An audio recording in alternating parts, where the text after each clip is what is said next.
Bonjour à toutes et à tous. Bonjour, bonjour. Bonjour. Bienvenue ce lundi matin à ce thé beau bien bon, ou cette dose de beau bien bon. On se retrouve maintenant une fois par mois, le premier lundi du mois, pour cet enregistrement qui est ensuite diffusé en podcast. Et je suis ravie aujourd'hui d'accueillir Maïté Lemarié qui va nous parler de l'autre beauté du corps. Ça va être un très très beau moment et on va commencer par notre fidèle tour de beau. Alors je laisse commencer. Qui veut bien commencer? Le chant des oiseaux de ce matin. Merci Marie-France. Nathalie. Ben moi, ça va être un bon parce que je suis ravie de vous retrouver. Ça fait quelque temps que j'avais pas assisté au TBBB. Et là, je suis ravie. Je vois tout le monde, donc c'est mon beau. Et en plus, avec tous les liens qu'on va partager. Et c'est tout du beau, du bien, du bon. Merci Nathalie. Catherine. Alors moi, c'était hier, parce qu'en Bretagne, il faisait beau, enfin en tout cas hier après-midi, et c'est d'avoir cette impression de printemps et de renouveau, j'adore. Ouais. Merci Catherine. Anne-Christine.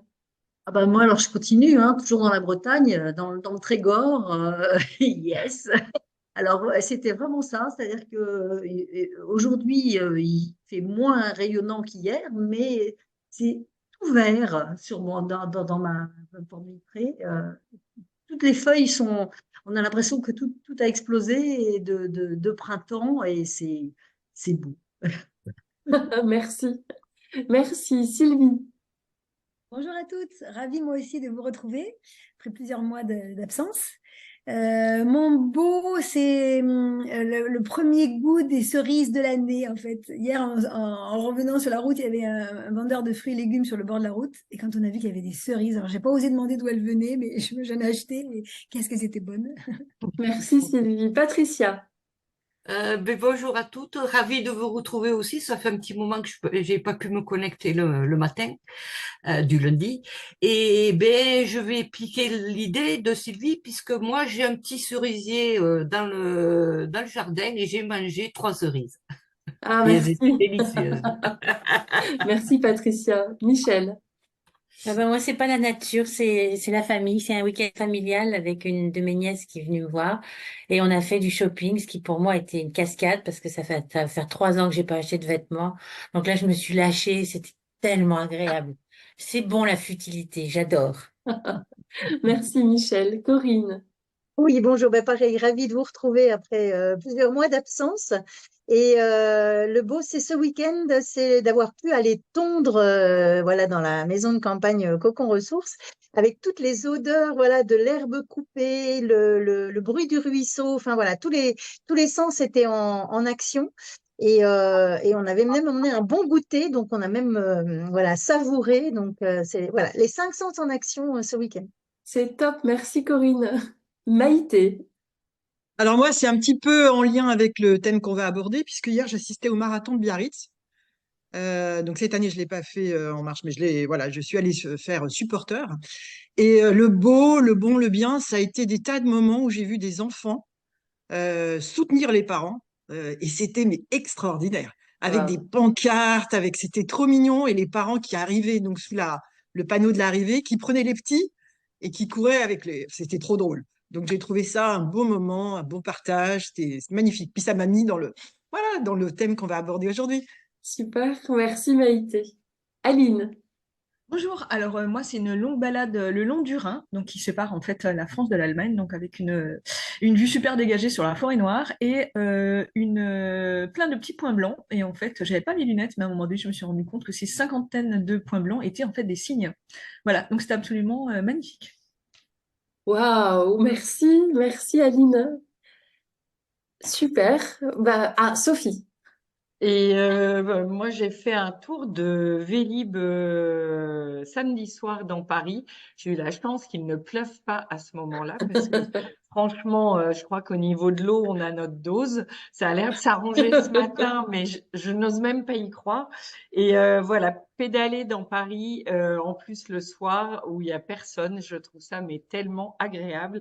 J'étais ravie de mon petit tour. Ah, super, super. Ben, moi, c'est vraiment le plaisir de vous retrouver. La dernière fois, j'étais pas là non plus. Et vraiment, c'est un vrai, vrai, vrai, vrai plaisir de vous retrouver. En plus, vous êtes nombreuses aujourd'hui. C'est vraiment chouette.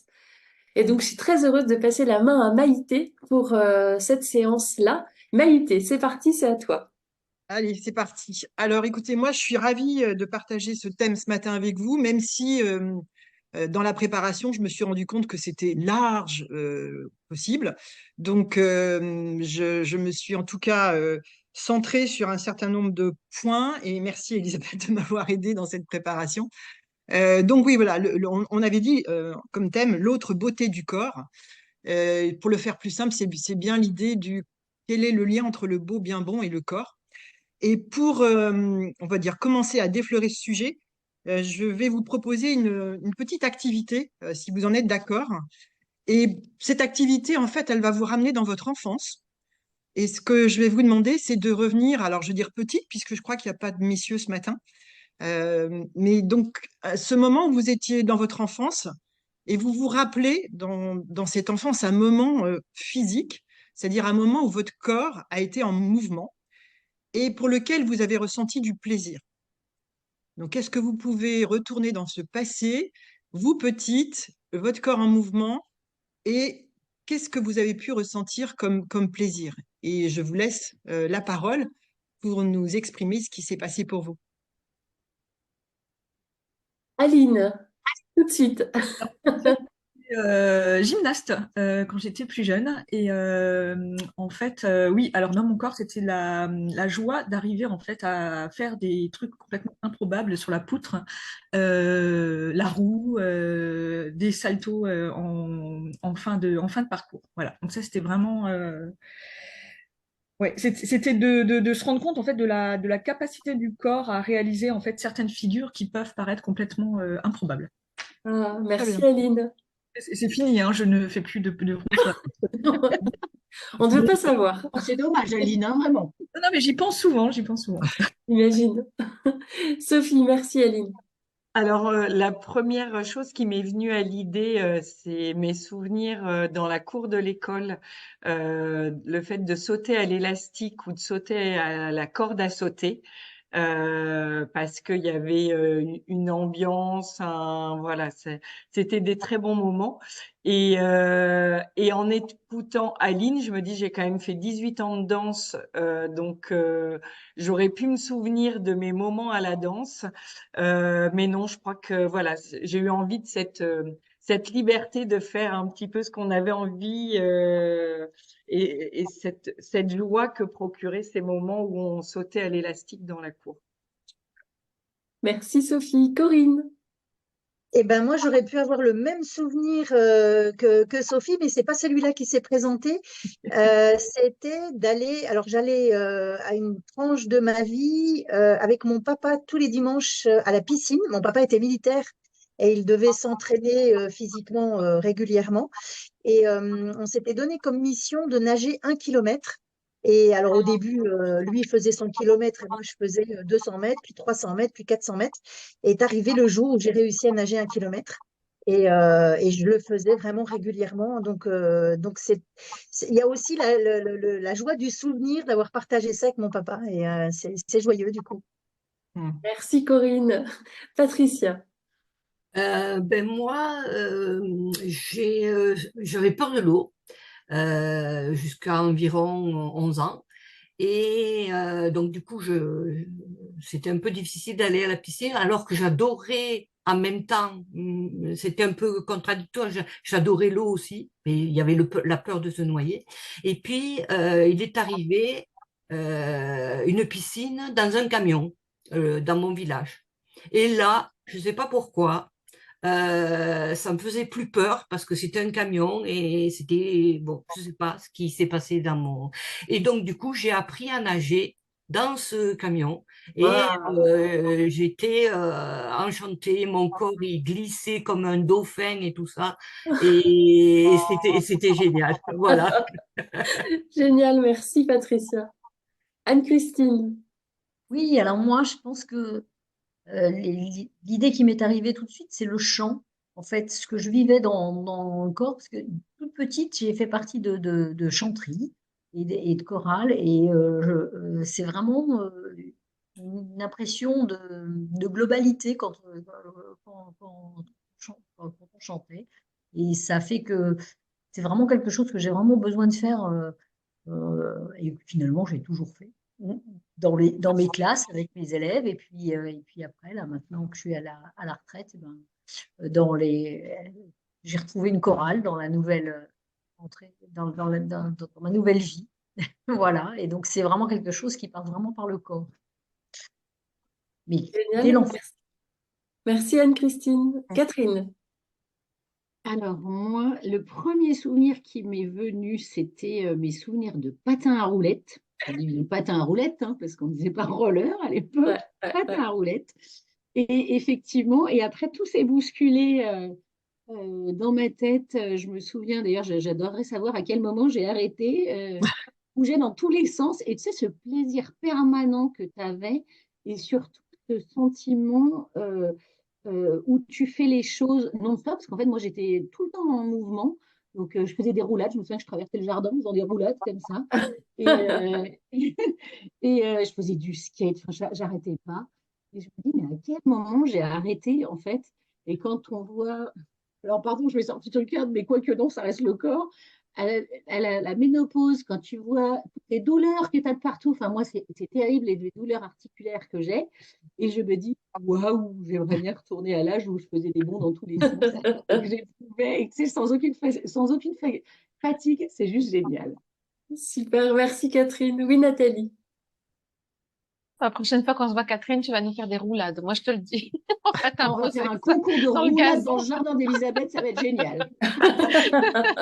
Avec Aline qui va nous faire des démonstrations de gymnaste. Ça va être super. Et ben, écoute, moi, le premier souvenir qui m'est venu, c'est quand j'étais dans l'eau, dans la mer, et que j'aimais beaucoup plonger et tourner comme ça et de regarder la surface qui était au-dessus de moi. J'adorais tourner sur moi-même, faire des galipettes dans l'eau, en fait, si tu veux, tout en étant sous la surface. Et pour moi, ça, c'était un truc de dingue parce que je me sentais comme massée par l'eau. Et puis, je sais pas, de voir cet élément, le soleil au travers de la surface, c'est étonnant la vision qu'on a de la surface quand on est en dessous. Et j'adorais ça. C'est vraiment le truc que je préférais faire. Voilà. Merci, merci. Mais Nathalie nous vient de Corse, alors forcément le paysage, la mer, le soleil, tu nous fais rêver là. Merci Nathalie. Marie-France. Alors moi, le premier souvenir qui m'est venu, ça a été quand j'ai fait pour la première, enfin quand j'ai fait le cochon pendu et que j'ai pour la première fois réussi à lâcher une des deux mains. Et pour moi, ça a été quelque chose d'extraordinaire de me dire, ah, eh ben je peux me lâcher. Et mon corps a tenu. Et ben, j'avais quand même les genoux qui étaient à la barre, mais une main à la barre, les deux genoux, et une autre qui était. Et c'est le premier. Je sais pas, je devais avoir 6-7 ans, donc j'étais vraiment petite. Voilà. Merci Marie-France. Sylvie. D'abord, merci à toutes parce que grâce à vos partages, ça fait réveiller plein de souvenirs. Et alors, j'ai adoré le souvenir de Nathalie. Attends, elle est passée sur l'écran, je la vois plus. Oui, c'est Nathalie, parce que j'avais exactement la même sensation et j'adorais faire ça. Mais c'est pas ça qui m'était venu quand tu as demandé, Maïté. Donc, je me revoyais, certainement aidée par une photo, faire du vélo dans la petite rue et aussi dans le garage. Et je tournais en boucle, et je tournais en boucle et je chantais à tue-tête. Je me revois comme ça. Donc, je pense que ça devait me donner un sentiment de liberté, quand je montais, que je descendais la rue, j'imagine un sentiment de puissance. Je ne sais plus exactement ce que je ressentais dans mon corps, mais voilà, c'est ces images-là qui me sont revenues et en tout cas associées au plaisir, forcément, quoi. Merci Sylvie. Sylvie.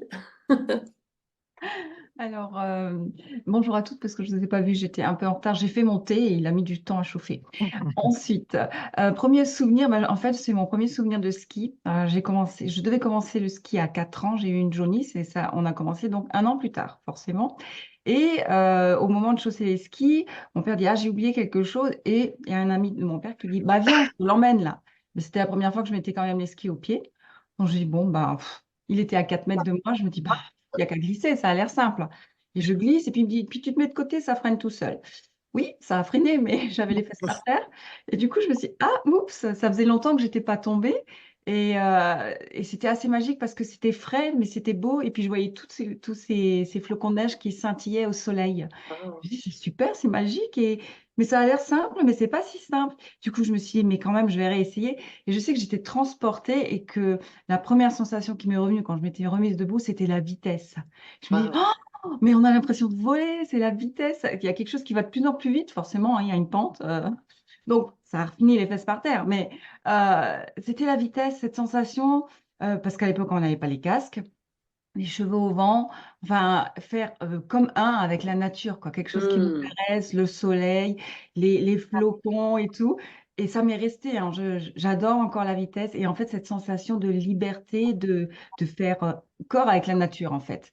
C'est ça, c'est le bruit du vent, le vent qui caresse les cheveux, mais là on a le casque, c'est un peu moins bien. Mais on sent quand même le vent et les éléments et ça c'est fantastique et ça reste quoi. Voilà. Merci Sylvie. Michel. Oui, mais moi j'ai cherché parce que finalement j'ai trouvé un souvenir, je m'en rappelais.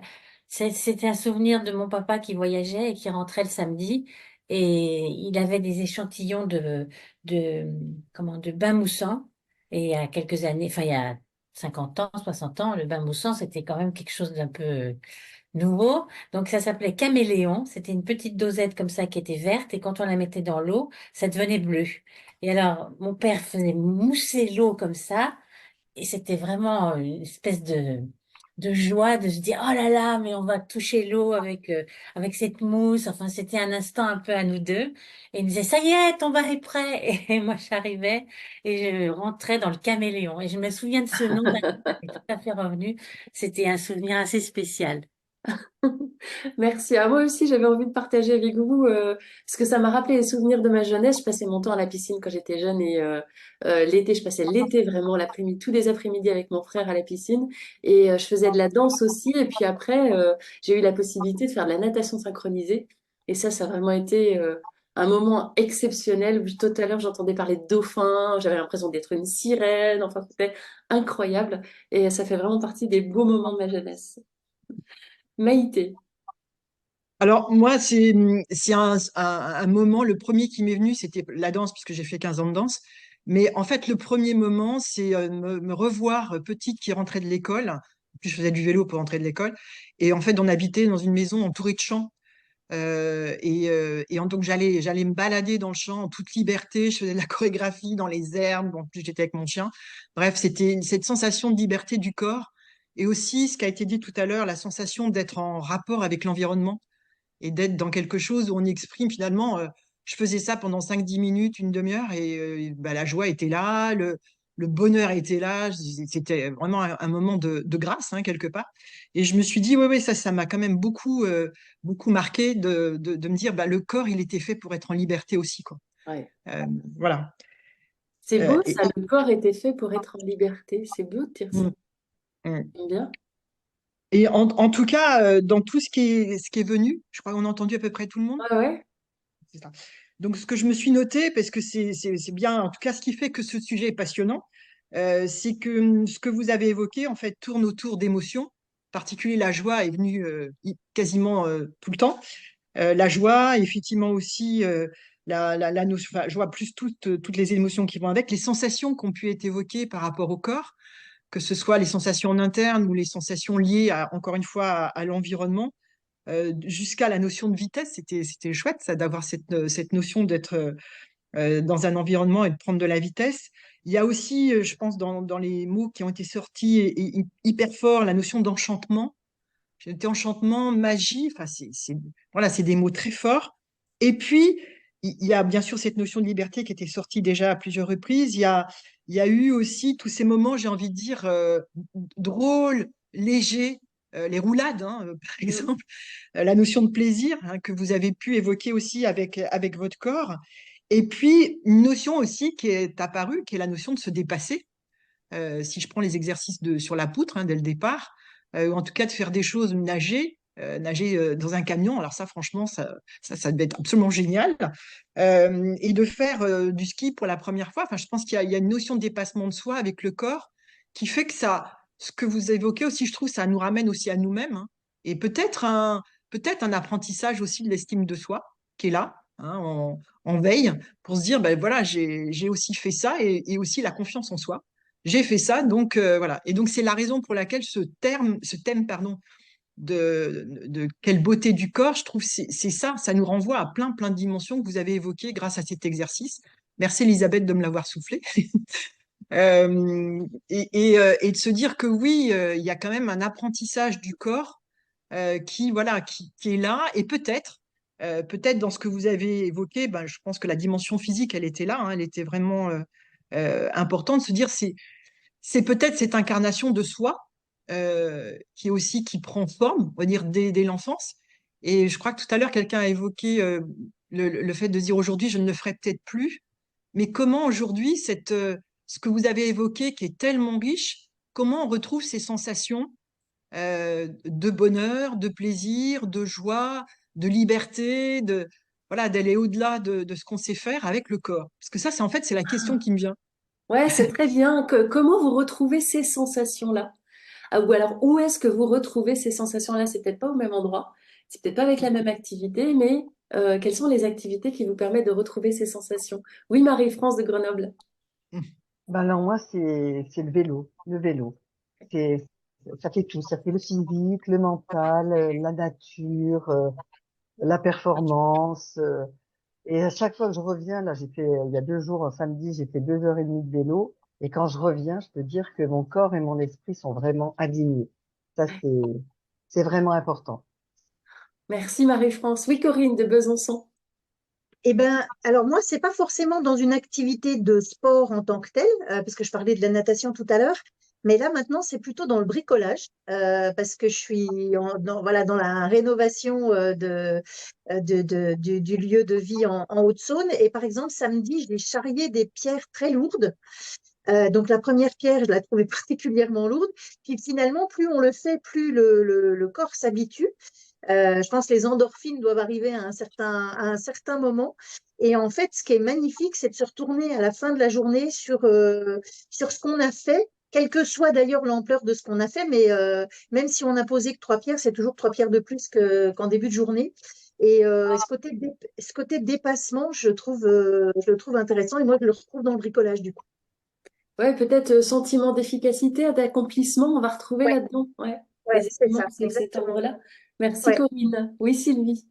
Alors, c'est vrai que alors la neige se fait de plus en plus rare en Alsace, hein. Ailleurs aussi d'ailleurs. Donc, du coup, moi, mon enfance, oui, avant, on passait 6 mois les samedis, dimanches à faire du ski et c'est plus le cas. Donc, les sensations, je vais les retrouver dans tout ce qui me permet de sentir le vent, d'être en fait avec les éléments, alors que ce soit par la marche, la course à pied ou tout bêtement, hein, samedi dernier, j'ai nettoyé le toit de la terrasse.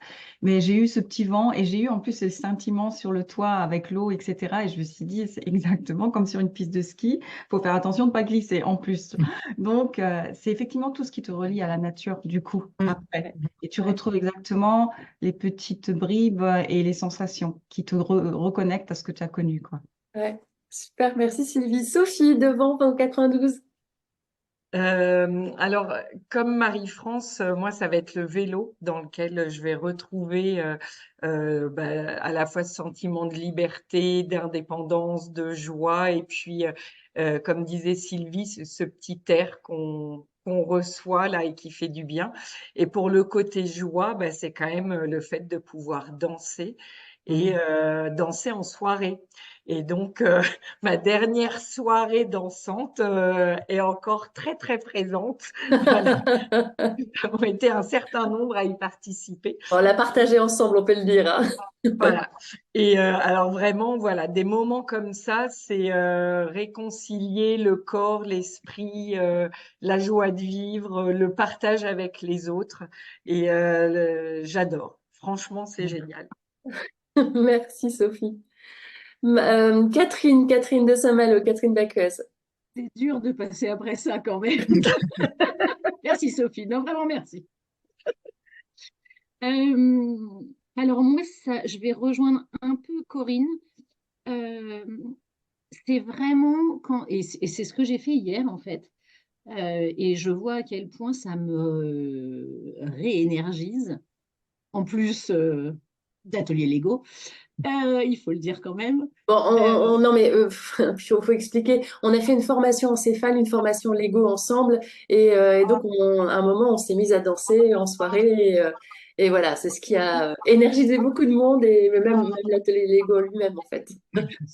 Et en fait, voilà, c'est surtout que ça nous a refilé. C'était d'ailleurs le but d'un des ateliers Lego, c'était de reprendre de l'énergie. Et c'est fou comme ça a bien fonctionné. Donc l'équipe encéphale et toutes les semaines, enfin 10 jours, on est à fond.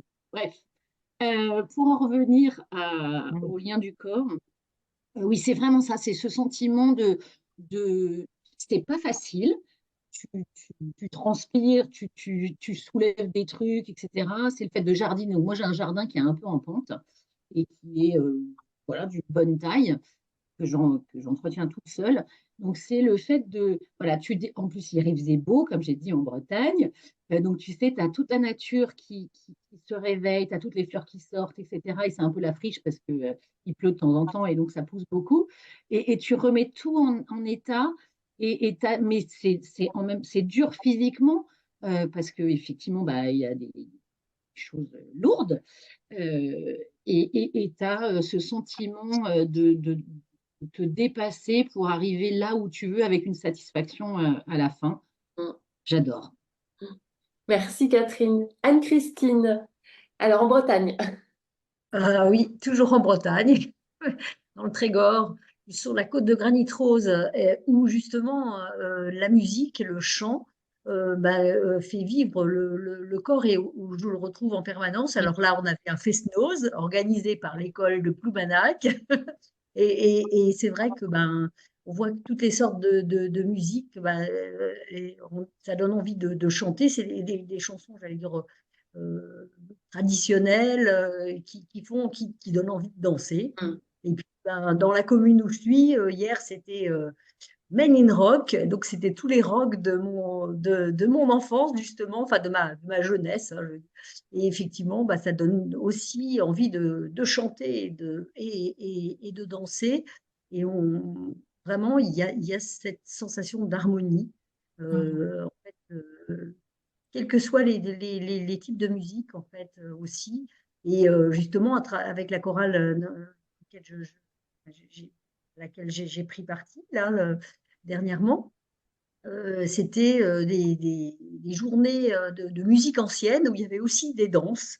En fait, donc, on voit vraiment que le corps est vraiment sollicité en permanence et qu'on ne peut pas faire autrement. Merci Anne-Christine. Patricia. Ben moi, il y a les moments solo, ça va être faire du vélo avec un sentiment de liberté. Ouais. Et puis les moments avec les autres en lien, ça va être la danse, et danser avec les autres et chanter, voilà. Merci. Aline de Strasbourg. Alors moi, c'est pareil. Moi, je me dis, c'est quand même assez incroyable la mémoire du corps. Il suffit qu'on mette en fait une musique des années 80 pour que tout démarre. Et je me rends compte qu'en fait, on peut pas du coup rester assis, on peut pas rester impassible devant. Tu veux que tu sois obligée de bouger. Incroyable comme on arrive à déployer, quelle énergie on arrive à déployer. Et sinon, pour en revenir effectivement enfin, comment dire, enfin, pour faire le rapport en fait avec, enfin, le lien avec la gymnastique, moi j'ai toujours ce besoin en fait de performance.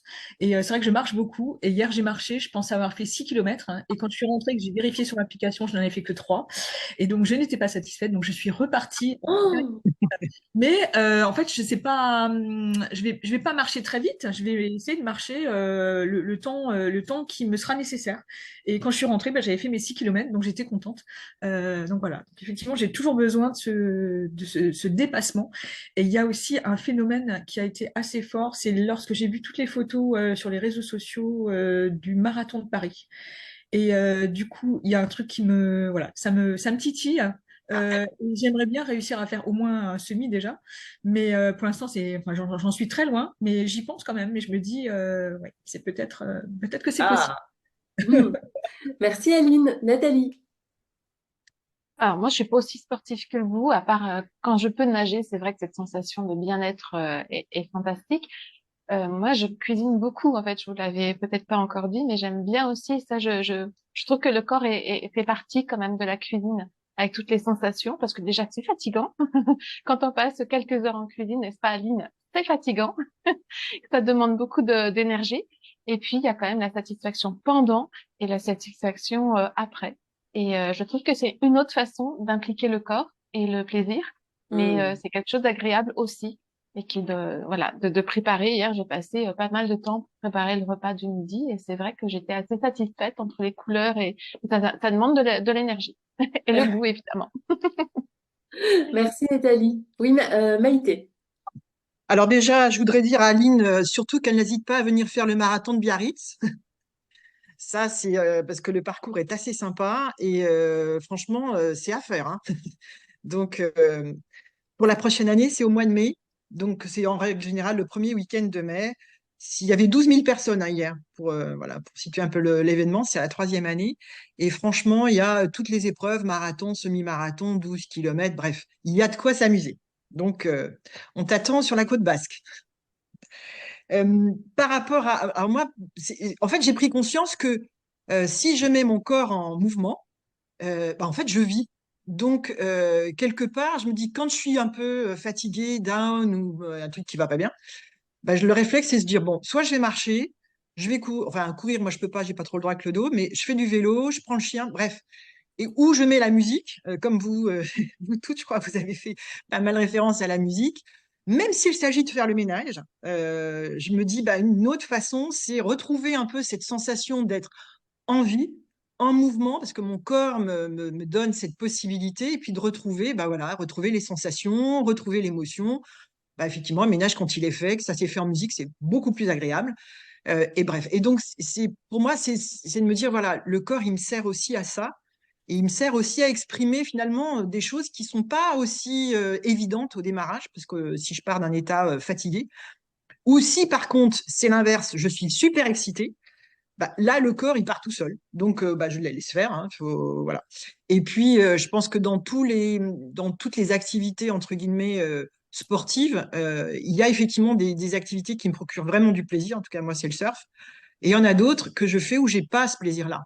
Donc, je me dis, bah, là aussi, le corps, des fois, il m'envoie un message en me disant, bah, c'est pas le plaisir. Ah, mais peut-être il y a autre chose. Peut-être que c'est bon pour moi, c'est bon pour la santé, c'est bon pour mon dos, par exemple. Bref, donc je me dis, ouais, le corps, il est quand même, il me donne beaucoup de messages. Et ce que j'ai beaucoup aimé aussi dans tout ce que vous avez dit, c'est en fait, il y a du lien à faire avec ce qu'on a vécu petite, ou en tout cas dans l'enfance. Parce que ces sensations-là, on les a apprises. Et je me dis souvent, il suffit juste de dire, tiens, mais petite, j'en étais où, je faisais quoi? Et peut-être que c'est une piste aussi pour retrouver ce que vous avez aussi beaucoup évoqué, cette notion d'énergie que le corps nous procure. Bah, encore une fois, l'énergie, c'est être. Hein. On verra si on a le temps de parler de la partie philosophique du rapport du beau du corps. Autre sujet. Donc voilà pour moi, Elisabeth. Merci, merci. Tu avais peut-être une autre activité à proposer? Alors peut-être peut-être une autre interrogation parce que ce que j'ai aussi beaucoup entendu et je trouve ça tellement c'est tellement voilà une belle chose que de le repartager, c'est le corps bien-être, le corps comme un instrument de bien-être.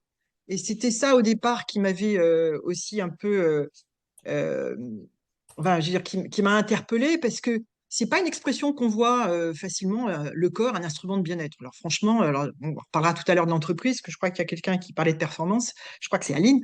Je pense que le corps bien-être, c'est une notion, voilà, si j'avais pas fait la formation beau, bien bon, je sais pas si j'aurais fait le lien tout de suite. Donc, moi, en tout cas, pour l'aborder, ce que je voulais vous proposer, c'est voilà, peut-être de revenir dans ce que vous avez évoqué, parce que c'est déjà présent. Mais ce qui m'a donné, en tout cas, l'envie d'en parler, c'est la rencontre avec un chanteur lyrique, un contre-ténor, qui s'appelle Sébastien Fournier, et qui, effectivement, outre qu'il est artiste et musicien, fait aussi de la formation, et en disant, voilà, bah, et vous l'avez évoqué dans vos premiers souvenirs, la musique, ça fait du bien, le corps, pardon, le corps, ça lui fait du bien, bien sûr, et chanter, ça fait du bien. Je crois qu'il y a plusieurs chanteuses dans le groupe, donc c'est pour ça que j'en profite. Euh, et en fait, il a abordé ça en se disant, ben, voilà, lui, ce qui fait sa vie d'artiste, de le partager avec des personnes qui ne sont pas dans cette dimension-là, dans cette pratique. Et peut-être qu'autour de vous, il y a des personnes qui disent, ben, je chante faux, je sais, voilà. Enfin, non, on chante pas faux. C'est juste de pouvoir s'entraîner, de pouvoir avoir peut-être aussi une approche, un accompagnement qui fait qu'on trouve comment utiliser sa voix. Et donc, il a bâti une formation qui est basée sur ça, qui est utiliser le corps comme un instrument de communication, parce que du coup, chanter, vous l'avez dit, ça nous met en lien avec les autres, ça nous met en rapport avec l'environnement aussi dans lequel on est, et ça nous met aussi sur une dynamique de bien-être, parce qu'on est en relation avec soi aussi. Parce que quand on a chanté, eh bien, à la fin, quand on est en chorale, hein, à la fin, on se dit ah, ça y est, on l'a quand même sorti, puis on est heureux, on l'a partagé, il y a eu des sourires, il y a eu, même s'il y a eu des dérapages, on est trop content. Et donc, ça nous met dans un environnement qui est beaucoup plus grand. Et en fait, partant de là, il a bâti effectivement toute une pédagogie basée sur le mouvement, puisque du coup, instrument de bien-être, eh bien, c'est se mettre en mouvement, c'est aussi passer par la respiration. Alors, vous n'avez peut-être pas évoqué ce point-là, mais en fait, avant d'arriver au mouvement et à l'énergie, ben, on respire. Et donc, retrouver la qualité de respiration, c'est aussi redonner une forme de bien-être au corps, à tout le corps. Et aussi, justement, ça régénère de la sensation et de l'émotion dans son corps. On peut aussi faire le lien avec tout ce qui est pleine présence, et pleine conscience, pardon. Et donc, retrouver, euh, au-delà de la respiration, quand les paroles sortent, cette notion de résonance et de voir l'effet produit de sa voix. Donc tout ça aussi, ça m'a interpellée quand j'ai préparé le sujet en me disant, bah oui, le corps est un véritable instrument de bien-être. Et vous l'avez dit, vous l'avez exprimé dans vos exemples, je trouve ça merveilleux. Et c'est vrai qu'on oublie peut-être un peu cette notion de bien-être, de bien-aller que le corps nous procure. Donc je ne peux pas résister à faire le lien avec ce pourquoi j'avais proposé cette thématique au départ, qui est basée sur effectivement le rapport du corps quand on est en entreprise. Et mon interrogation était de me dire, après des années passées, donc 40 ans en gros, à travailler dans différents métiers, et particulièrement des métiers qui étaient en mouvement, me trouvant aussi en tant que manager avec des équipes sur ces notions de performance, justement, et d'objectifs à atteindre, et de, voilà, et de comment contribuer à une stratégie autre. Je me suis fait la réflexion, en quittant d'ailleurs le monde de l'entreprise, que le corps, on n'en parlait pas, que le corps, on n'en faisait jamais référence. Alors on parle encore une fois d'objectifs, de compétences, de talents, mais on parle pas du corps. Et donc c'est ça qui a déterminé l'idée de ce thème, c'était de se dire, en fait, bah, le corps, quand il n'est pas, on va dire, comment je veux dire, reconnu, en tout cas quand il n'est pas pris en compte, en fait, il nous envoie des messages. Et les messages qu'on entend aujourd'hui, je ne sais pas pour celles qui sont dans l'entreprise aujourd'hui, mais en tout cas, ce corps, il est en souffrance. Il manque de respiration, il manque de repos, il manque de bouger. Voilà, les heures qu'on a passées devant les écrans pendant le Covid, hein. Il manque de s'exprimer, il manque de tout ce que vous avez dit, la joie de vivre, le bonheur, enfin, tout ça, on ne l'a pas. Et donc, du coup, c'était ça qui a fait que je voulais parler de cette autre dimension du rapport du beau avec le corps, c'est que voilà, on en a aussi besoin pour atteindre la performance. Et pour atteindre la performance, on peut aussi l'atteindre avec le plaisir que le corps peut nous donner au travers des sensations qu'on peut ressentir. Donc vous l'avez évoqué, j'ai entendu ce mot de performance tout à l'heure, même si c'est avec cette notion d'aller se dépasser. Mais en tout cas, voilà, c'est une thématique que je trouve aujourd'hui hyper forte et présente, puisque beaucoup de personnes souffrent de cette douleur, de ce manque de respiration et de ce corps qui, à un moment donné, dit bah, stop, quoi. Je peux plus respirer, je peux plus faire, je peux plus donner de l'énergie et je peux plus procurer ce plaisir. Donc, ça devient pour moi une préoccupation. Donc voilà c'est pas une activité, mais en tout cas, je voulais reboucler un peu sur tout ce qui s'est dit parce que c'est vraiment, ça fait vraiment partie pour moi des dimensions du corps que je souhaitais en tout cas explorer ce matin. Ouais. Et que ce corps est un instrument de bien-être de façon vraiment évidente au travers de tout ce que vous avez dit. Alors peut-être que je pourrais lancer voilà cette question autour de est-ce que pour vous euh, le lien et ce lien entre corps et performance est quelque chose que vous faites aujourd'hui? Est-ce que c'est quelque chose que vous avez vécu? Est-ce que c'est quelque chose on va dire, qui vous pose question? Bah, voilà, quel est le lien que vous faites entre performance et corps? Merci. Oui, Sylvie. Alors, moi, je peux le faire directement puisque je suis dans les arts martiaux. Et c'est vrai que j'ai lancé une idée, je fais des arts martiaux intergénérationnels. C'est-à-dire que je me suis amusée je me suis dit, à un moment donné, on a tous à apprendre de l'autre. Et je fais le cours enfant, le cours ado et le cours adulte. Et je fais à chaque fois une plage mixte entre les deux. C'est-à-dire qu'ils ont 30 minutes chaque fois avec le groupe d'après. Et ça a été très, très bien pris parce que chacun bouge d'une autre manière. Et du coup, ça ramène beaucoup de fraîcheur. Et les gens font autre chose quand ils travaillent avec un enfant ou un ado. Et vice-versa, les petits veulent toujours travailler avec les grands parce que c'est des ceintures avancées, parce que c'est de la ceinture noire, parce qu'ils ont d'autres couleurs. Et donc, il y a un échange hyper intéressant qui est très porteur et surtout qui montre qu'il n'y a pas de barrière. Et en fait, les petits et ceux qui sont un peu plus âgés, ils ont le même levier de performance qui est la respiration, justement. Et dès qu'on décoince la respiration, parce que je leur dis, vous êtes en apnée là, ça ne peut pas marcher. Et surtout, on le voit au bout d'un moment, bah, vous tenez 10 minutes quoi, en apnée quand vous respirez pas correctement. Donc, du coup, ouvrir ces cours comme ça, tout le monde y expliquer la respiration. Et la respiration, elle intervient à chaque niveau, en fait. À chaque fois qu'on reprépare une ceinture, qu'on reprépare des danes, on reparle de la respiration qui est mal placée, qui fait qu'on est étouffé et qui fait que le mouvement n'aboutit pas, en fait. Il est coincé et ça se voit. Et donc, il porte pas, il rayonne pas, il va pas, il s'arrête dans un périmètre très, très petit, alors qu'autrement, il est propulsé et il peut envahir l'espace, quoi. Et c'est vraiment, et ça, je le vois dans les arts martiaux, mais je le vois aussi au niveau du travail. J'ai dit, arrêtons de parler QVT sans arrêt. Plus on en parle, moins on l'a fait parce qu'on n'est pas du tout en action dans la QVT. Alors, des fois, je fais des formations et je me dis, bon, on va se lever, on va respirer un grand coup. Et souvent, je remets de la respiration tout simple, en fait. Et dès qu'on a respiré ou qu'on a un peu actionné les pieds qui font remonter la circulation du sang, qui aère le cerveau, ça change tout, en Ça fait. va Ça change mieux. tout. Ouais, ouais, clairement. Merci. Donc, c'est vérifié chaque fois. Merci Sylvie. Sylvie aussi. Sylvie Vélo.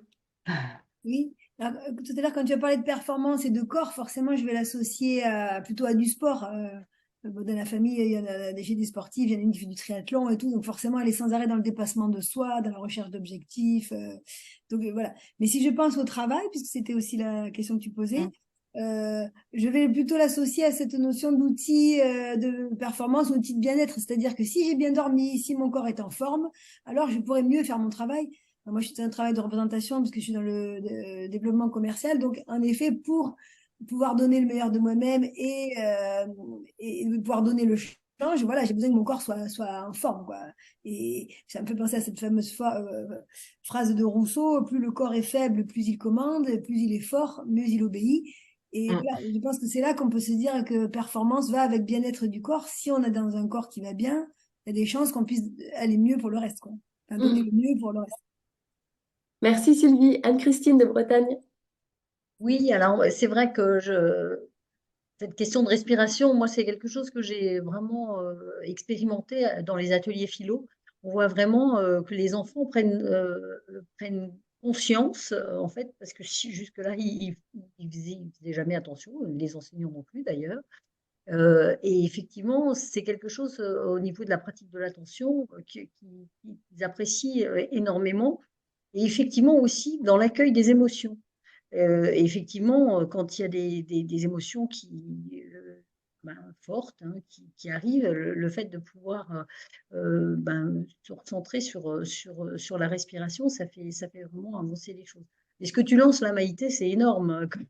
Parce que moi, ça a résonné sur beaucoup de choses, notamment, je vois, au niveau du travail, puisque c'était le boulot de mon mari, hein, tout ce qui était prévention des risques au travail et à travers le corps, on voyait bien les troubles musculo-squelettiques, la façon dont le corps est négligé parce que justement il faut rentabiliser, la façon dont dans les supermarchés les gens doivent mettre des bocaux beaucoup trop hauts. Enfin bon, il y a les accidents qui arrivent aussi parce que le corps n'est pas Ouais.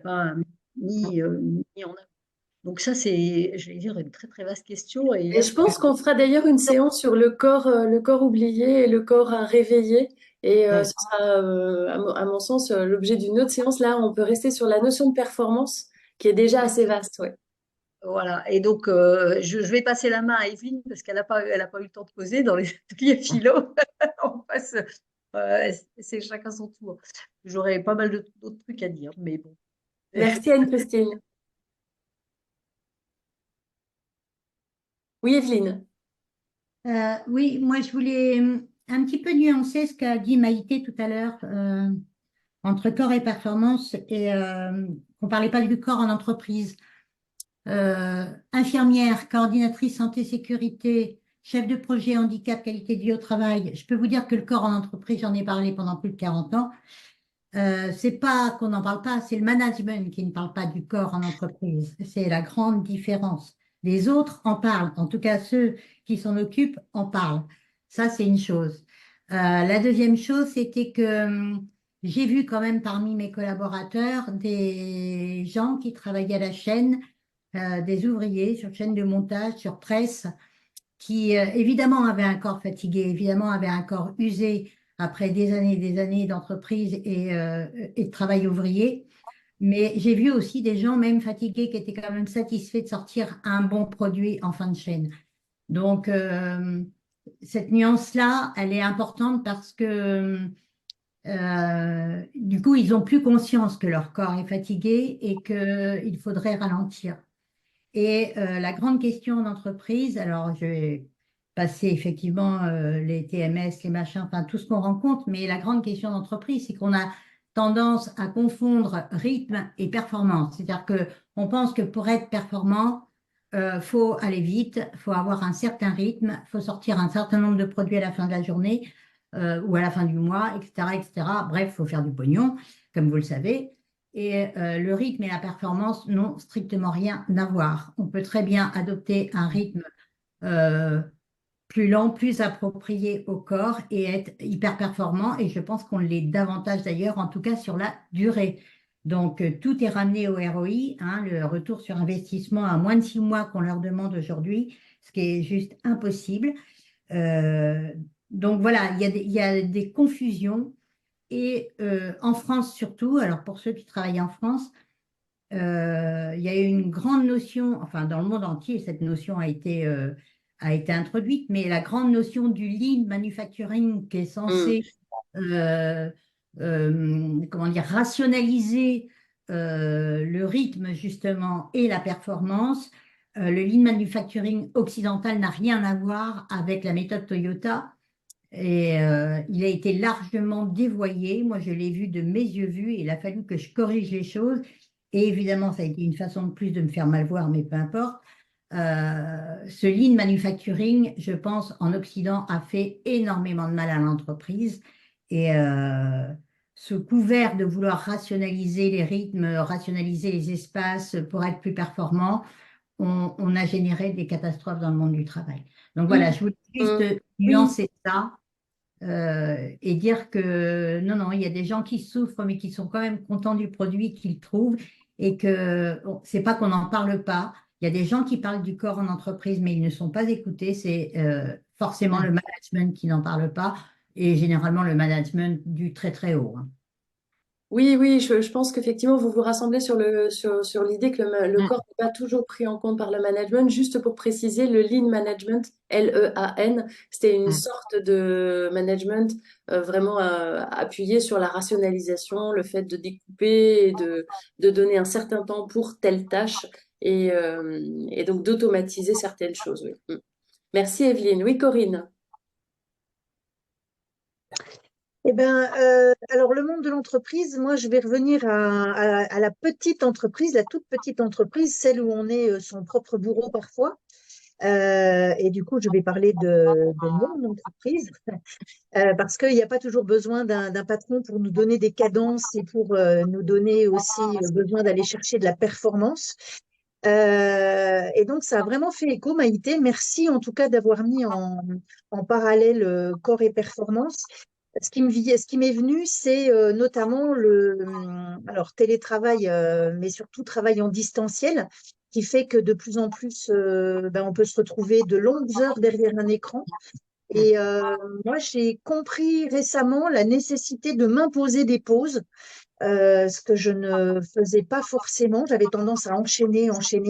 Et maintenant, j'essaye de mettre des 20 à 30 minutes de pause où j'ai la chance d'avoir mon chéri qui lui est retraité et qui m'accompagne et on part marcher. Et on part vraiment faire un tour de quartier. Il n'y a pas besoin d'aller faire d'abonnement en salle de sport ou je sais pas quoi, mais juste aller faire un tour de quartier. au passage s'émerveiller des petites fleurs qui poussent dans les jardins des voisins, enfin ce genre de choses.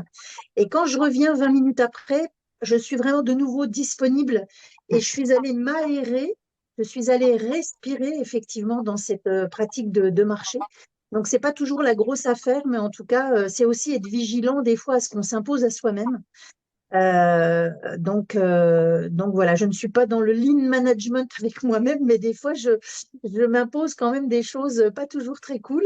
Et donc voilà, revenir à soi, y compris dans la bienveillance, dans l'auto-bienveillance. Voilà ce que je voulais dire. Super. Merci Corinne. Oui, Patricia. Le mot performance ne fait pas partie de mon vocabulaire. C'est quelque chose qui me dépasse. Alors, je travaille dans une entreprise qui effectivement a des attentes de performance, mais moi, je vois pas ça comme ça. Ce qui m'importe, c'est effectivement que je me sente bien, aussi bien psychologiquement que dans mon corps. Si je sens, effectivement, maintenant qu'on en parle et que j'ai entendu les remarques et puis tout ce que vous amenez, effectivement, il y a un lien. Mais ce mot performance, je sais pas pourquoi, je n'arrive pas à l'intégrer pour moi.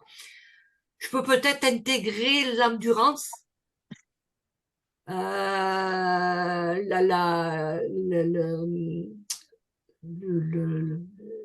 être déterminé, la détermination, des choses comme ça.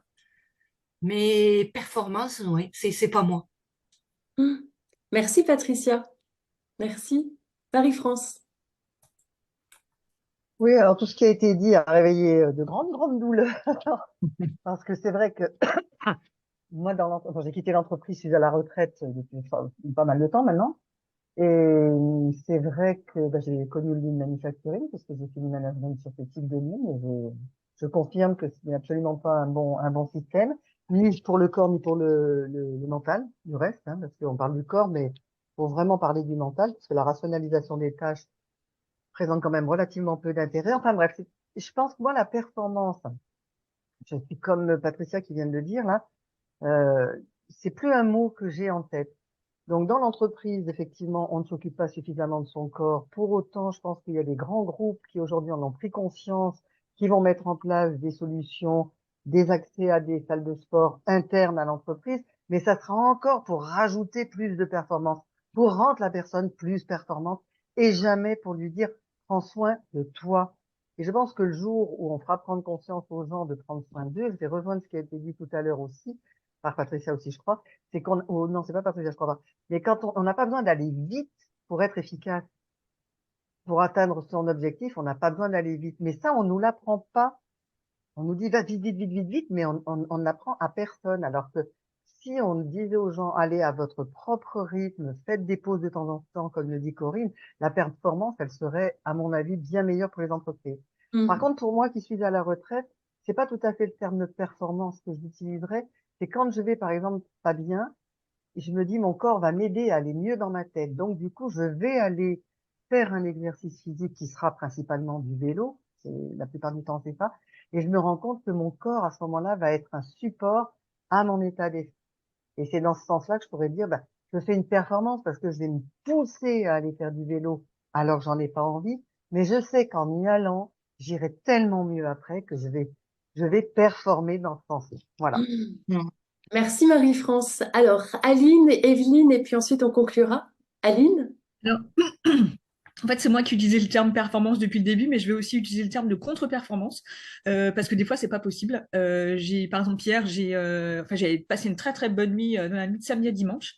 J'ai cuisiné toute la matinée et malgré ça, malgré cette nuit qui était plutôt réparatrice, je me suis écroulée hier après-midi parce que j'étais complètement épuisée. Et je pense qu'en fait, il faut aussi écouter son corps. Et du coup, voilà, j'ai dormi pendant 2 heures. Et à ce moment-là, ça n'aurait pas été possible que je fasse une performance de marche ou quoi que ce soit. Et je pense qu'en fait, il est aussi important, à un moment donné, d'écouter son corps et puis de se dire, voilà, c'est pas le moment de faire ce que j'avais envie de faire. Je le ferai peut-être plus tard ou demain. Et voilà. Merci Aline. Evelyne? Ah oui, non, moi je voulais juste remercier Marie-France pour ce qu'elle avait dit parce que effectivement, je pense que même quand on fait des actions qualité de vie au travail, c'est souvent du bullshit hein, en entreprise, c'est jamais pour la santé des gens, c'est toujours pour faire en sorte qu'ils soient justement plus performants. Donc, merci pour cette précision parce que c'est très, très vrai, il ne faut pas tomber dans ce piège. Et puis, sur la conclusion qu'elle a donnée, moi, malheureusement, je ne crois pas trop qu'en entreprise, un jour, on dira aux gens, allez à votre rythme, ça sera aussi bien fait et ça sera aussi performant. Je ne suis pas sûre qu'on soit dans cette logique-là, économique en tout cas, encore aujourd'hui. Il faudra attendre quelques années encore. Merci Evelyne. Alors, on arrive au terme de cette séance. Maïté, est-ce que tu avais un petit mot à nous dire, peut-être à la suite de cette exploration? Oui, oui, en tout cas, d'abord, c'est un début d'exploration. Je pense qu'il y a plein de sujets voilà, qui ont émergé, qui pourraient donner d'autres thés bien bons. En tout cas, moi, d'abord, un énorme merci parce que je pense que ça permet quand même de faire du lien entre ce qui était un peu le propos de notre corps, en tout cas que ce soit cette dimension apprise, on va dire petite et dans son enfance et la dimension que ce corps prend aujourd'hui. Je pense, moi, je repars avec évidemment plein d'autres questions, mais ce que j'ai envie de dire, c'est que en vous écoutant et en écoutant aussi voilà, les points de vue qui peuvent être, on va dire, riches parce qu'ils sont différents, je pense que oui, atteindre la performance dans la perspective de bien-être et de plaisir, c'est possible. En tout cas, c'est possible. Et ce qui vient peut-être d'être dit, ça nécessite probablement beaucoup d'attention et de trouver peut-être une sorte d'équilibre. En tout cas, je me réfère en tout cas à l'approche en entreprise. Et que, en fait, ça veut dire quoi? Ça veut dire qu'on peut mobiliser son corps, prendre soin de son corps, sans le faire souffrir, mais en l'associant à du beau, du bien et du bon. Et pour reprendre ce que Corinne évoquait, oui, oui, des petits temps de respiration entre une multitude de visios, c'est important. De se rappeler juste qu'est-ce qui fait que ça te procure du bonheur, d'aller marcher, d'écouter de la musique, de se mettre à faire des gammes, peu importe. En tout cas, on a cette possibilité-là. Moi, je pense qu'aujourd'hui, je suis bien d'accord que c'est pas, voilà, on n'est pas du tout dans le monde idéal de la performance en entreprise. Il y a plein de choses à faire. J'ai jamais dit que, en tout cas, il n'y ait pas des choses de faites. Je dis juste qu'aujourd'hui, on a peut-être il est peut-être question quand même de le rappeler parce qu'il y a voilà, il y a des vraies surcharges cognitives qui arrivent aujourd'hui et qui font que la fatigue, elle est mentale, hein. Je crois que vous êtes beaucoup dans ce groupe à vous occuper de santé mentale. Et je pense voilà, moi, l'idée, c'était de dire, on peut sûrement, en tout cas, faire quelque chose et on peut juste témoigner que, voilà, le corps, c'est beau, ça fait du bien et c'est bon. Et de ne pas hésiter à le partager avec ceux et celles qui sont en entreprise aujourd'hui ou qui sont aussi dans leur propre entreprise. On a cette liberté, peut-être aussi à retrouver, de mettre son corps en mouvement. Enfin, en tout cas, moi, je me dis que cette dimension, enfin, ce lien entre le corps, le beau, le bien, le bon, vous l'avez largement illustré avec tout ce que ça procure. Oui, c'est pas, voilà, c'est un vrai sujet en mouvement. Il est question de continuer à en parler, je pense, et à aborder peut-être toutes les autres dimensions qu'on n'a pas eu le temps d'évoquer. J'avais à cœur de faire un petit clin d'œil aux personnes qui animent des ateliers de philosophie, parce que j'ai trouvé beaucoup de choses aussi dans la philosophie, mais ce sera un prochain Thébo Oui, oui, Bienbon, oui, pourquoi pas. on fera un autre sujet parce qu'il Voilà, était question de l'aborder, mais ce sera l'occasion de notre sujet. Il y en a plein à traiter, c'est voilà, chouette. voilà. Bon, alors en tout cas, merci. Merci à toutes et merci de tout ce que vous avez pu partager. Merci, merci. Et alors, bah oui, Voilà. ce corps oublié, parfois non conscientisé, gommé par le rythme du travail, peut-être le rythme de la performance imposée, mais qu'on a aussi le droit de refuser. Eh bien, ce corps peut aussi être un corps plaisir, un corps source de bien-être, à la fois instrument, mais aussi peut-être vecteur, créateur de notre bien-être. Il exprime le beau, les émotions positives qu'on peut garder en souvenir parfois qui viennent de loin, mais qui sont encore présents. On peut aussi être dans le bien avec ce corps, à la fois dans la respiration, mais aussi la pleine présence à ce corps quand il est en mouvement. Et c'est aussi un corps source de bon dans la mesure où il nous rassemble et il nous relie aux autres. C'est ce que j'ai noté. Dans les mots qui ont vraiment marqué ce Thébo bien beau, il y avait le mot liberté. Le mot liberté, le mot énergie que nous procure le corps. Si je mets mon corps en mouvement, je vis. c'est retrouver la sensation d'être en vie grâce à ce corps. Alors, on va terminer ce thé beau bien bon par un tour de bon, comme on a l'habitude de faire. Et Nathalie, tu voulais... non, non, non, pas Nathalie. Ok. Alors, je vous laisse. Merci, merci Maïté. On a l'habitude de faire ce tour de bon en disant je repars avec quoi. Et puis, on va accentuer le tour de bon en remerciant aussi Maïté et peut-être en lui offrant ce avec quoi on repart de ce thé beau bien bon. C'est à vous, Catherine. Énergie, merci Maïté. Corinne. Alors moi, c'est effervescence. Merci Maïté, et aussi quand même un clin d'œil pour tous les gens qui ont un corps souffrant et pour qui le corps n'est pas toujours synonyme de liberté. Merci. Marie-France. Et moi, je partirais en disant il faut prendre soin de son corps, c'est indispensable. Merci Sylvie.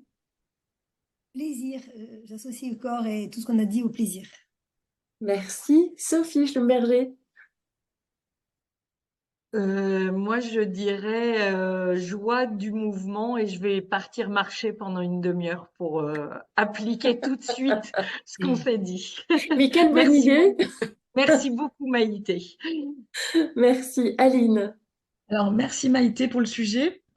Et puis, beaucoup de gratitude pour cette matinée. Et puis, le mot clé, c'est respiration.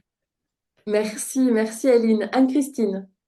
Oui, moi, c'était gratitude et puis émerveillement. Peut-être aussi harmonie, mais ce qu'a dit Corinne, c'était quelque chose auquel je pensais, c'est-à-dire que quand on dit gratitude, c'est aussi de pouvoir le faire, parce que le corps n'est pas toujours, peut avoir des pépins dans la vie, et c'est vrai que comment faire?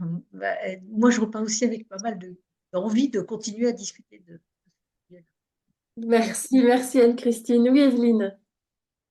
Alors moi, c'est merci Maïté, évidemment, et le mot-clé, c'est partage, partage d'un sujet qui est mon cheval de bataille et qui m'a tenu à cœur toute ma carrière pendant plus de 40 ans, aussi bien sur le plan professionnel que sur le plan personnel. Donc partage. Merci, merci Evelyne. Patricia. Moi, je vais faire un peu d'autodérision. Des fois, j'oublie un petit peu mon corps, alors que c'est mon ami. Merci, merci. Et Michel. Mon corps en ce moment, je fais partie des gens qui ont un corps en ce moment, c'est juste une grosse douleur de partout. Mais c'était bon d'entendre les partages parce que ça permet de relativiser. Et puis parce que j'ai peut-être pas pris assez soin de mon corps pendant des années et que maintenant il se rappelle à mon bon souvenir. Donc là, j'ai vraiment pleinement conscience de mon corps, en tout cas. Ah, Maintenant, je le bichonne, je prends soin de lui et je l'aime. Voilà. Merci, Maïté. merci, merci Michel. Merci Maïté, à toi. Moi, d'abord, et encore une fois, merci de tout. Et le mot qui me vient, c'est vie. La vie, voilà, célébrons la vie avec le corps et avec les émotions, avec tout. Mais en tout cas, j'ai trouvé que c'était un hymne à la vie, ce que vous avez dit ce matin. Ouais, Merci. super. Merci Maïté. Et alors, Merci pour Maïté, compléter, vraiment merci. j'aimerais dire aussi envie, parce que ça me donne envie vraiment, vraiment de continuer ces échanges. Je sais qu'on les fait de manière un peu plus rare maintenant, mais en même temps, je trouve qu'ils sont très précieux. Et donc, on va continuer, vraiment, on va continuer. Merci à vous. Merci Maïté pour ce beau thé beau bien bon et cette belle inspiration. Et donc, je crois bien qu'on a deux autres sujets, hein, le corps oublié et le corps avec une vision plus philosophique. Ça viendra. Merci à toi, merci à tous. Merci.